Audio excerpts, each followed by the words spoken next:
Hello guys, welcome to my YouTube channel. Guys यार इस video को अंत तक जरूर देखिएगा। इस वीडियो में मैं आपको बताने वाला हूँ इलेक्ट्रिक चार्जेस एंड फील्ड्स का जो है वेरी वेरी इंपॉर्टेंट ऑब्जेक्टिव प्रश्न। तो यार वीडियो को अंत तक जरूर बन रहिएगा। ज़्यादा क्वेश्चन मैं नहीं बताऊंगा, 10-15 क्वेश्चन बताने वाला हूँ इस चैप्टर से। इससे बाहर एक भी क्वेश्चन आपका नहीं आएगा। हाँ, और एक और विशेष बात, इसके बाद जो है अभी इलेक्ट्रिक फील्ड और चार्जेस पे आ रही है, फिर इलेक्ट्रोस्टैटिक्स पे आएगी, करंट इलेक्ट्रिसिटी पे आएगी। यानी कि हर एक चैप्टर को मैं कवर करने वाला हूँ। हर चैप्टर से जो है 10-15 ऑब्जेक्टिव क्वेश्चन को लेकर के आऊंगा। इतना प्रैक्टिस कर लीजिए दोस्तों, इससे बाहर एक भी क्वेश्चन नहीं पूछा जाएगा।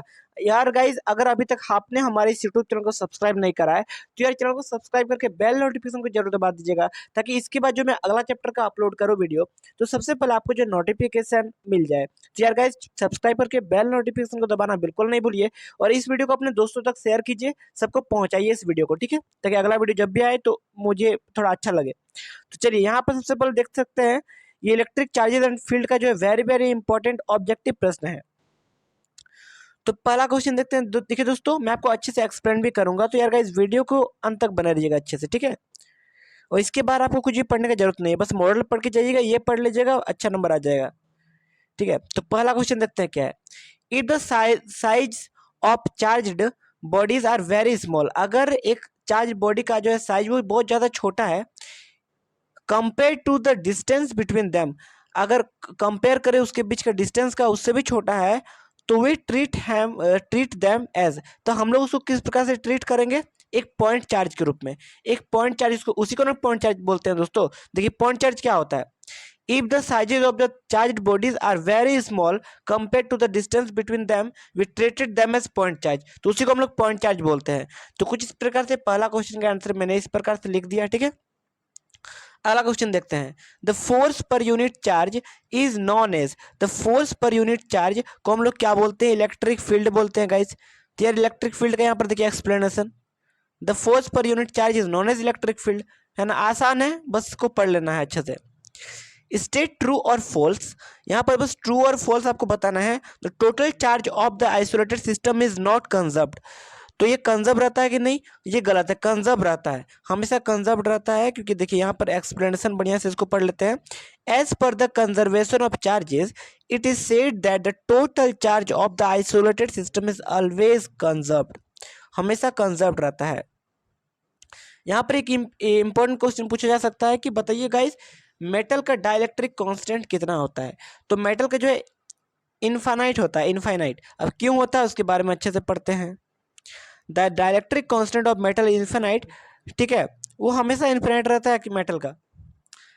और इसका रीजन देखिए यहाँ पर क्या है, as a net electric field inside the metal is zero, और नेट इलेक्ट्रिक फील्ड जो है मेटल के अंदर जो है वो हमेशा जीरो ही रहता है, ठीक है, ये आपको अच्छे से पढ़ लेना है। चलिए क्वेश्चन नंबर 5 देखते हैं।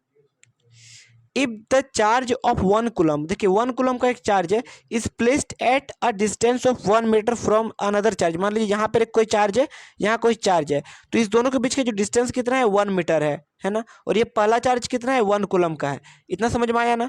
आगे देखते हैं।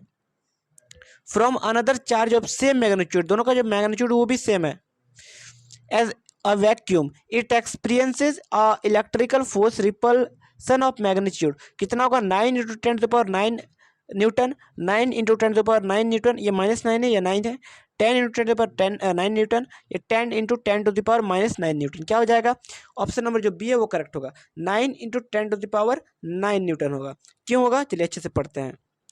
If the charge of 1 coulomb is placed at the distance of 1 meter from another charge of the same magnitude in a vacuum is experience electrical force repulsion of magnitude, ठीक है।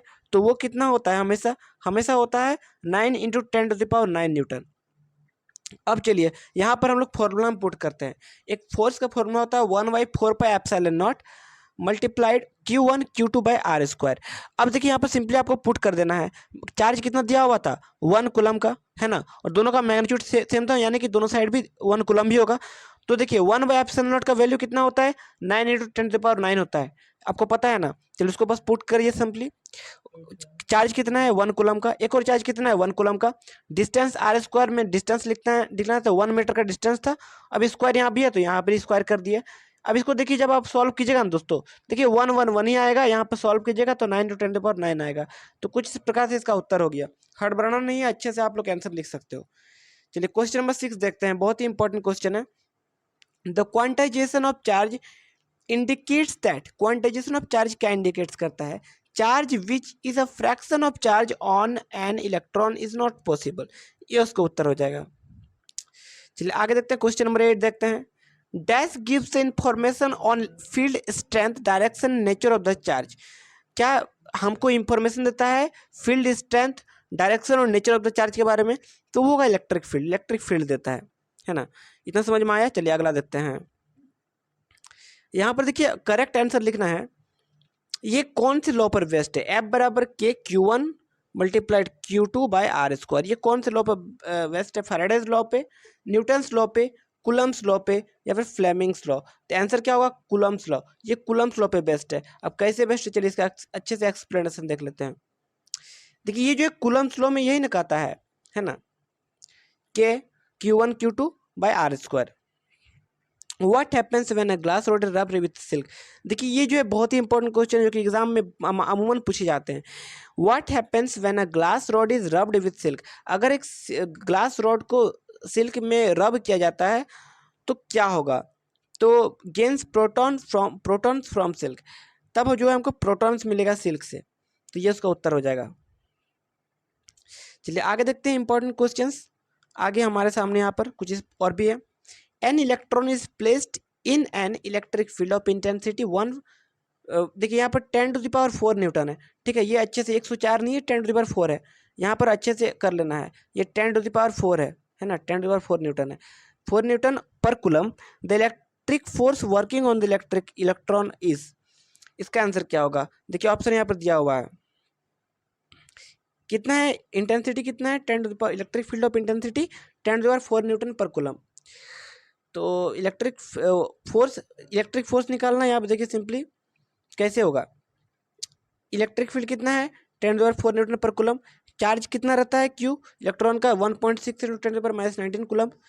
App का formula क्या है? Q E दिया हुआ है, Q ये है, E ये है ना। देखिए समझ में नहीं आया, ये Q है, ये E है, मल्टीप्लाई कर दीजिए दोनों को, क्योंकि Q E फॉर्मूला में है। तो इसको इससे गुना कर दीजिए, इसको इससे गुना कर दीजिए, गुना कर देंगे ना तो आंसर आ जाएगा। तो जब गुना कर दीजिएगा तो इलेक्ट्रिक फोर्स का आंसर आ जाएगा। कितना आएगा यहाँ पे?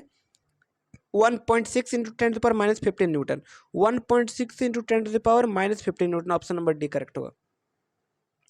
Force per unit charge is known, force per unit charge को क्या बोलते हैं? इलेक्ट्रिक फील्ड बोलते हैं। ऑप्शन नंबर ए करेक्ट है। आगे देखते हैं, which of the following is false about electrostatic field lines, तो इनमें से कौन सा करेक्ट नहीं है ये बताना है। Electrostatic field lines from close loop, ये हमेशा क्लोज लूप पे रहता है, ये गलत है, ये हमेशा ओपन रहता है, ठीक है। चलिए हो गया, बाकी यहाँ पर कुछ इंपॉर्टेंट है नहीं क्वेश्चन, फिर भी आप लोग देख सकते हो। अगर आपको इसका PDF फॉर्मेट चाहिए तो टेलीग्राम ग्रुप का लिंक नीचे डिस्क्रिप्शन बॉक्स में फटाफट जुड़िए। आगे अगला question, the electrostatic force acting per unit positive charge at a location, it is measure of the intensity of, answer क्या होगा? Electric field. Option number B correct है। यहाँ पे एक और क्वेश्चन इंपॉर्टेंट देखिए, ये भी इंपॉर्टेंट है। Acceleration of A charge particle of charge Q and mass M moving in a uniform electric field of strength E is, answer क्या होगा? QE/m, QE/m। Option number A correct है। क्योंकि क्यों होगा QE? The electric force acting on the charge particle F बराबर Q ही होता है, formula अभी मैंने कुछ देर पहले आपको बताया था। अब न्यूटन लॉ का सेकंड लॉ हम लोग यूज करते हैं, F बराबर ma होता है ना, इक्वेट कर दीजिए। यहाँ भी देखिए, यहाँ भी F बराबर QE है, यहाँ भी F बराबर ma है, तो F हट जाएगा तो QE बराबर ma, इससे इक्वेट कीजिए तो यहाँ पर आंसर क्या आएगा? A बराबर QE/m, तो आंसर आ गया, है ना। आगे एक न्यूमेरिकल क्वेश्चन है, इसको आप लोग अच्छे से सॉल्व कर लीजिएगा। आंसर क्या है?